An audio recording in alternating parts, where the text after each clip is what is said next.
नवनीत राणा यांनी आक्रमक भूमिका घेतल्यानंतर त्याला उत्तर देण्याच्यासाठी सुलभा खोडके पुढे आले आहेत।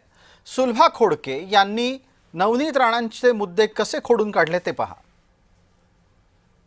तब्बल 8 वर्षांनंतर महानगरपालिकेच्या निवडणुकीचा बिगुल वाजला आहे आणि सर्व पक्षांची रणधुमाळी जी आहे ते सुरू आहे। अशाच मध्ये महायुती वगळता राष्ट्रवादी काँग्रेस पार्टी, अजित पवार गट जे आहे ते स्वतंत्रपणे निवडणुकीच्या रिंगणात आहेत। माझ्यासोबत या अमरावतीच्या आमदार सुलभा खोडके, ताई काय सांगाल, महायुतीला सोडून आपण स्वतंत्रपणे या महानगरपालिका निवडणूक लढण्याचा निर्णय घेतला, नेमका कारण याच्या मागचं काय आहे?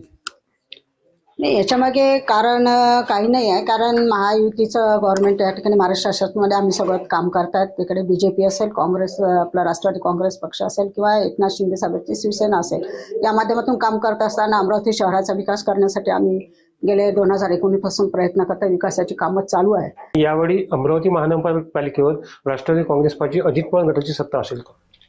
नाही, गेल्या वेळेस 2006 पासून पहा, त्या ठिकाणी निवडणूक मी 2004 मध्ये आमदार होती। नंतर 2006ची निवडणूक झाली आणि 2006च्या निवडणुकीनंतर आपण बघितलं का राष्ट्रवादी काँग्रेस पक्ष 1 नंबरवर आले। परंतु आता ही निवडणूक आता जरी 8 वर्षांनी लागलं, 7 वर्षांनी लागली असली तरी आजच्या या निवडणुकीमध्ये आमची पूर्ण तयारी आहे।